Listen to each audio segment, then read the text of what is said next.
AM Extra, the Oregon Music Hall of Fame is out with this year's inductee. Smegma. Good evening, everyone. Welcome to the 16th Annual Oregon Music Hall of Fame induction ceremony. My name is Terry Courier, and I'm president of the Oregon Music Hall of Fame. How do you get inducted into the Oregon Music Hall of Fame? To qualify for the ballot, you must have been from Oregon and been a music professional for 20 years, or have moved to Oregon and done music professionally for 20 years from that point.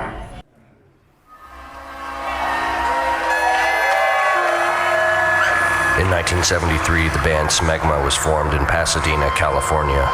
They had only one rule: no musicians. After moving to Portland a few years later, under the co-leadership of Mike Lastra and Eric Stewart, they became part of the new wave punk scene in 1978 that included the Neo Boys, the Wipers, and Fred Cole.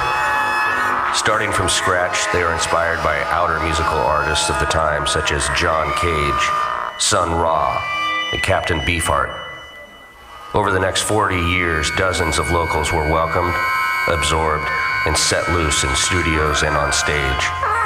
They became a linchpin in Portland's alternative community, routinely requested by openers such as the Butthole Surfers and Dead Kennedys, and were also invited to play the Portland Mayor's Ball.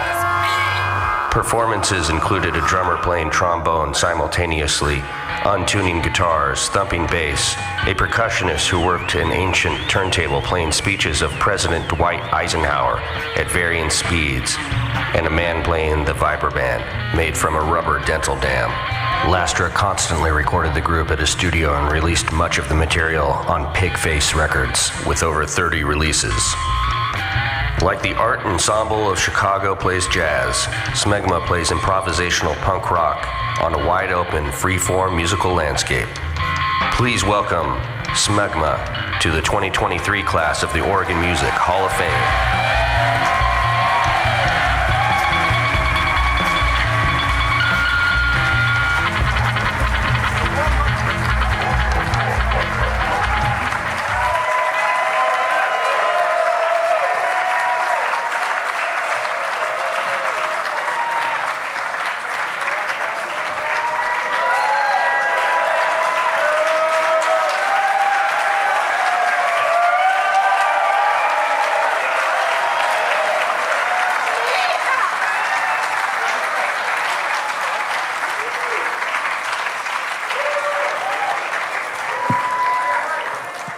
What an amazing event. Well, I couldn't be more proud to have all these gentlemen and ladies here to share this event with the world. And the amazing thing is George Page, he was my friend and I worked with him on video for years. Fred Schelenar recorded him and we played music together. Thor Lindsay, I was part of that big TK empire for a while. And all these people, it's such a great thing to have the city full of the talent that we have here. And this band of wild eccentrics and kooks that we infected the world with some other musical approach. Forever changed, I think. And what more can I say but, here they are, and here he is, and let him speak some more now.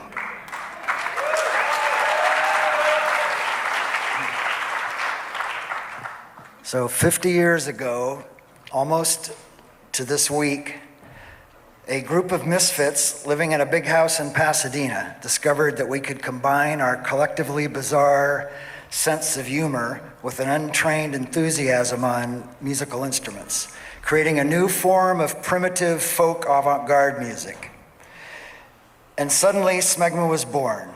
We were in 1973, we were already under the impression that music had lost touch with the human spirit, that had become a neatly packaged commodity, and that somehow inside each human, there's the ability to break through and be free of that if you could just find the magic spot. And that's kind of what we were all about. But we've quickly found out that all that really accomplished was it really annoyed all of our friends and anybody we tried to run into. And so we felt LA, we needed to get out of there, and so we wildly experimented and headed to Portland without any idea of how we'd fit in. And at first it was rough. You know, there was a great jazz scene here. People like Jim Pepper were playing down the street, and there were great bands like Stan Wood's Bop Tet or John Jensen's More Than Human. Both of those people played with Smegma later. But so in 1977, we decided, we did our first concert and invited pretty much anybody that was an artist that we'd met at that point. So we had poets, artists, dancers, people that did reel-to-reel mixtapes, and this amazing musician called Lee Rocky, who had been Portland's best drummer for the decades before that. And he was an incredible jazz drummer. But he had evolved personally to being a flat-bridged electric violin player that just fit right in with what we were doing, and we didn't have to explain anything, and we realized, oh, we did come to the right place, because there are people here that are already just as far out as we were, but just hidden around the edges. So that first show was at the Centenary Wilbur Methodist Church. Later it was called La Luna and Pine Street. So, right. And so by late 78, one great original member that's not here, Brad Hostetler, DK, had decided to get in the flow of the time and shaved his head and started writing songs like Mutant Baby and Going Rancid. And pretty soon we were right in the middle of the punk new wave scene, and many of our members blossomed. Amy DeWolf, who cannot be here today, was an amazing power drummer that would go into a deep trance and just cast a spell over the audience and just blow people's minds. And she just had a way of speaking directly in another way. Although one time when we played one of our gigs at Damish Mental Hospital, which of course, one time we rubbed them the wrong way, and poor Amy was up there jamming away, and one of the unmedicated people that were there grabbed her drumstick and started a big commotion, but she got over it. Yeah, play some music, assholes. But we probably should have played some music for them, but we didn't know any better. Just thinking of a few other amazing, and also one time Black Flag was playing here in Portland during their peak. This is pre-Henry Rollins, Dez. And their drummer got sick or something, and Amy came out to do the encore, and everybody was screaming and going crazy, and Dez had to act, who is that chick? He just couldn't believe it, so. But Amy really made an impression. And another impression I've had, just thinking of the great Tom Pig Roberts of Poison Idea. He's not with us anymore, but I can remember playing at Satyricon and looking over and seeing him in his unique position, making up an obscene song, improvising lyrics, which he never did in his own creative world, but we brought out that in Tom Pig, so. But anyway, we're so honored to be the anti-music band that kicked out all the musicians but we always loved music, so it wasn't ever, we weren't really against music, we just wanted our own path and didn't want to ever compromise. And I guess that's been achieved. Thank you so much.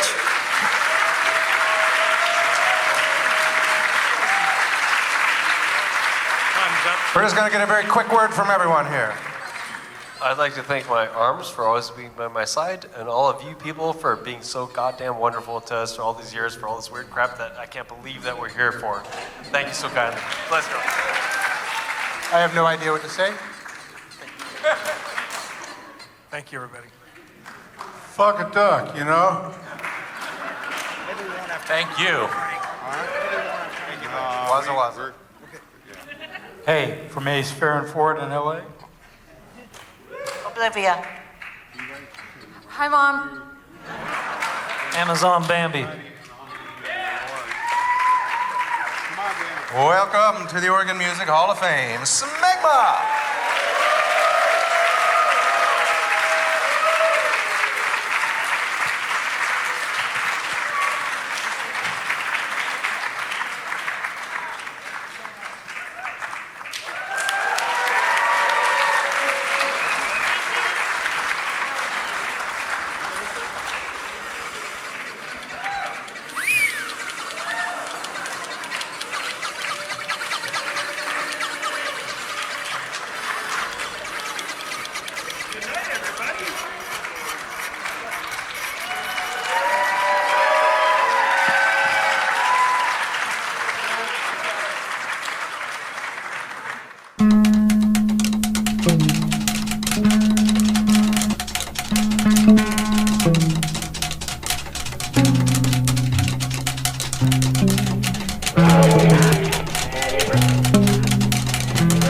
How do you feel about being inducted into the Oregon Music Hall of Fame? I'd like each of you to answer, and then we'll move on.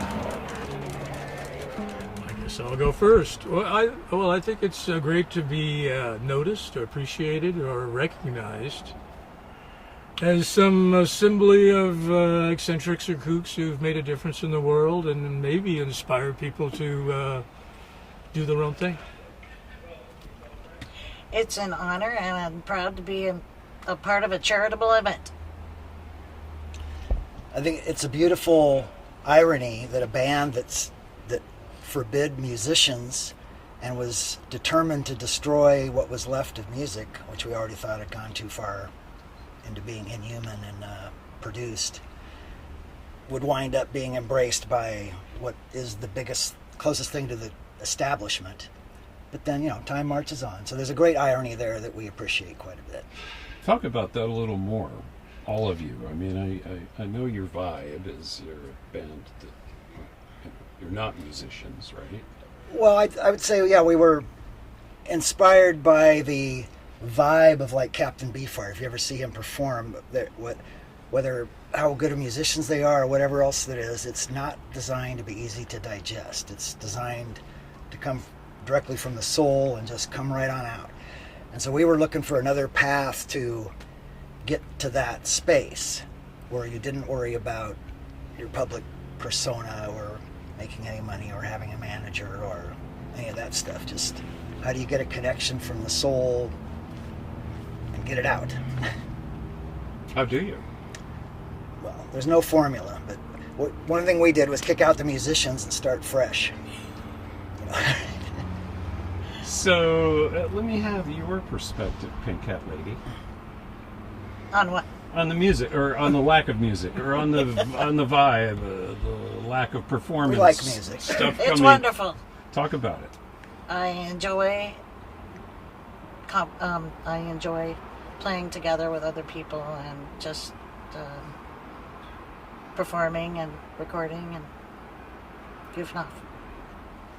A lot of us were really good listeners, and we liked a lot of creative type music in a lot of categories. And so we were inspired by that, and we thought, let's join this action. And not being able to play anything wasn't an impediment. And if we got better at playing, that was good also. And so, and we wanted to kind of break that wall down, not just for us, but for others.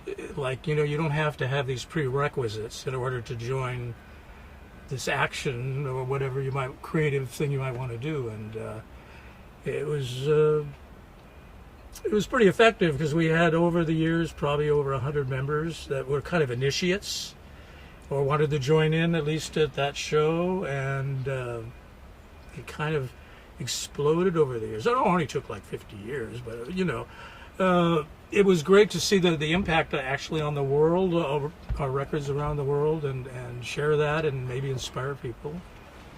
What do you think the impact was or is? Well, that's not necessarily for me to judge, but I guess I would say maybe people would listen and go, well, gee, if they can do that, maybe I could step in and do something in that. My own thing, you know, my flavor of whatever it might be. And, I guess that's pretty good already there. Some people have occasionally become quite mesmerized by certain members, such as Amazon Bambi, who practically would go into a trance while she was playing the drums. And people were very affected by that. Then later, when she would kind of go into a trance while playing the bass. So you were talking about sounds, I guess, music, utterances from the soul. Can you give me an example or describe that in I would say, like, what I meant by that is that since we grew up, you know, in the 60s, and most of us, or especially myself, was always interested in music that went way further back than that. So we could see that if you took the history of American music up to the point of 73 when we started, there was all kinds of things that bubbled up out of the ground that were just local, tiny little scenes that had nothing to do with what was popular or expected. And we somehow thought that's the magic. Somehow you almost self-hallucinate in that everything's fine, there are no issues, and just go straight ahead. And so to get past all the things that would not allow you to just freely improvise and follow through on impulses, which is normally like worried about sounding bad or people laughing at you or, you know, right? Throwing things at you. Yeah, right. Oh, Have you ever had that happen? Oh, yeah. yeah. And you probably liked it. No. No. Despite our Damage. name, yeah, The state hospital. Damage. that wonderful drummer we were talking about, Amy DeWolf, who's here but can't be with us today, but she was doing her trance thing, and one of the people at Damish that was not medicated enough got right up on the stage and grabbed her drumstick and So play some music. And to clarify that we played at this mental hospital, Damish, and we actually played there twice. The first time it went really well because they had been medicated just before that. The second time, not so much. And of course, you consider the source when people are throwing strange insults or whatever your direction. You know, you guys are the ones locked up here. I'd love to explore more, but I know time is always short. Yes. So I would like to know, what are your thoughts about the Oregon Music Hall of Fame and their mission to raise money for music education in schools? Very important. well, I think it's the best thing about it because, you know, people that have accomplished some things patting each other on the back is one thing, which is fine, but it's much more important to pass things on to future generations, and whatever's inspiring people now is really, you know, every bit as important. So I think it's incredible that they do that. And especially in these times where funding in schools for something as important to us as music is like going down, to have any entity that's helping to foster activity in that area is fantastic. Well, and just when I was just thinking that when, you know, I was from the era when if you wanted to take high school band, of course you could, and it was fully funded and it was a big deal, and I played trumpet in in band all the way up through high school, and then when I was done I just sat it down and didn't think about it till just one day it's like, hey, there's a whole world that this trumpet is capable of. Let's just have some fun. But I don't know if I would have, I had the trumpet. I already had the idea that, yes, you get in a group and you do things from high school bands and such. So that really is the actual seed for what became Smegma.